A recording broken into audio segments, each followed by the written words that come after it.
Bonjour à toutes et tous.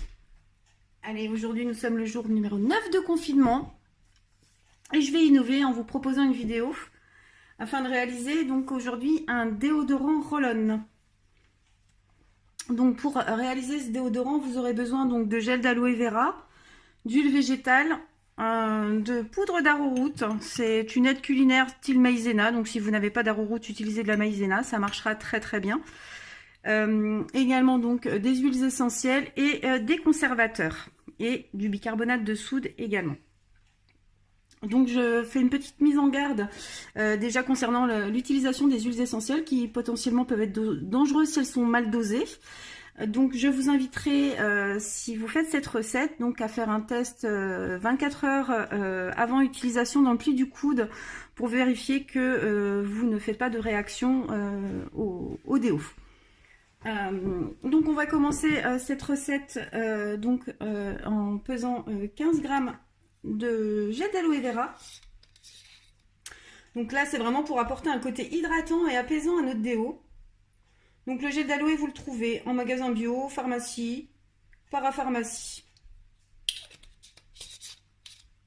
Donc le gel d'aloe vera va vraiment apporter un côté apaisant. Vous pouvez l'utiliser sur des piqûres d'insectes, sur des coups de soleil, sur des problèmes cutanés. Ensuite, on va rajouter donc 5 g d'huile végétale. Là, moi, j'utilise de l'huile d'olive. Vous embêtez pas à chercher une huile végétale particulière ou précieuse, style argan, macadamia. L'huile d'olive ou tournesol fera très bien l'affaire. L'important, c'est qu'elle soit bio et donc pressée à froid, vierge. Voilà. Donc, du coup, on pèse 5 g d'huile végétale.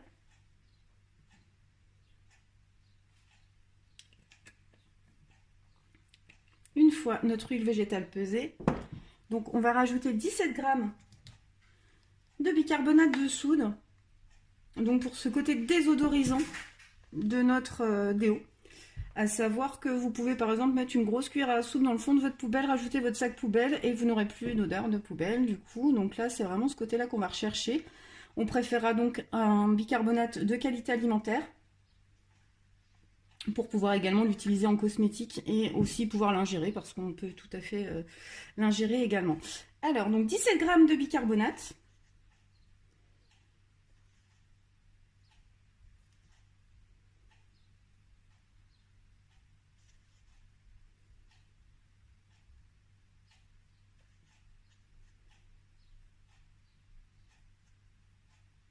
Voilà, tout simplement. Ensuite, on va utiliser ce qu'on appelle de l'arrowroot. Donc, c'est vraiment une aide culinaire comme la maïzena, comme je le disais tout à l'heure, qui permet d'épaissir les sauces notamment. Donc, elle va avoir un côté absorbant au niveau de la transpiration, légèrement. Du coup, donc c'est l'arrowroot. Et si vraiment vous n'avez rien d'autre sous la main, vous pouvez également utiliser de la farine. Donc là, on va rajouter 4 g à notre préparation.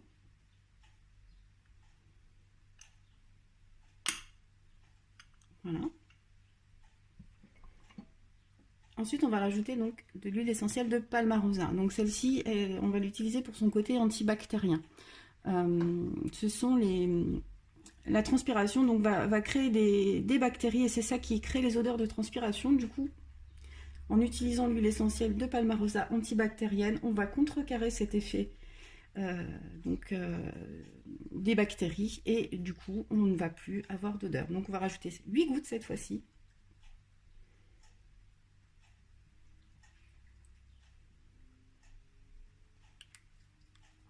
D'huile essentielle de palmarosa. Ensuite on va rajouter 8 gouttes d'huile essentielle. Donc cette fois-ci vous pouvez choisir celle que vous préférez en fonction de vos préférences olfactives.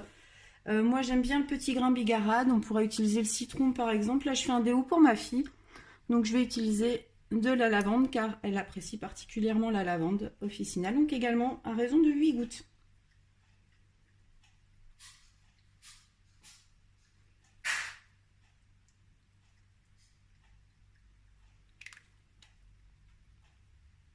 Donc le déo en tant que tel, on pourrait considérer qu'il est terminé. Cependant, là, il va pouvoir se conserver à peu près une semaine maxi au frigo.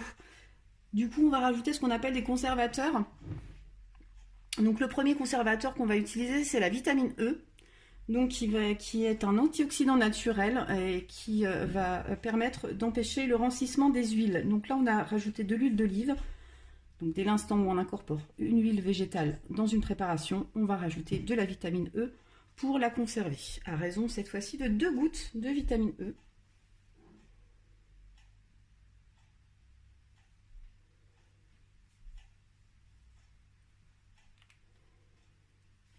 Ensuite, on va avoir besoin donc du Cosguard. Le Cosguard, c'est un conservateur pour tout ce qui est phase aqueuse cette fois-ci. Donc dès l'instant où on incorpore une phase à base d'eau dans une préparation, il va falloir permettre sa conservation donc avec le Cosguard.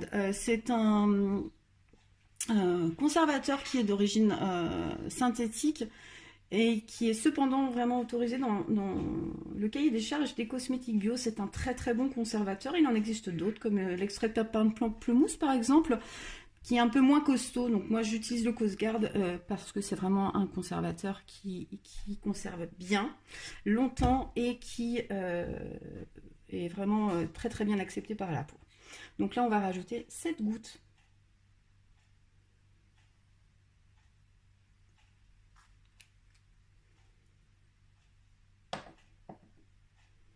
Une fois qu'on a pesé tous ces ingrédients, on va tout simplement mélanger.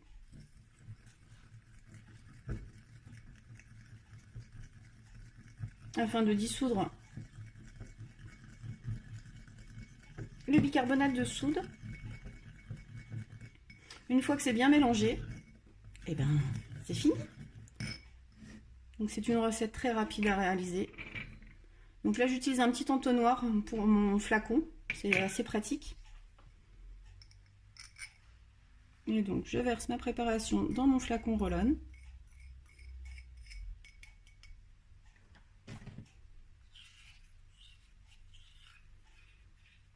On n'en perd pas une goutte.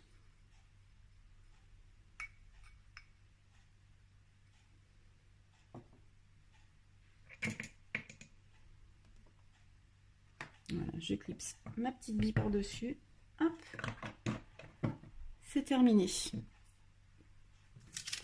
Important de ne pas oublier de dater à 3 mois, donc pour avoir une DLUO à 3 mois sur notre déodorant.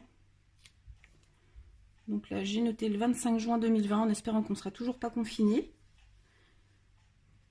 Voilà, votre déo est fait.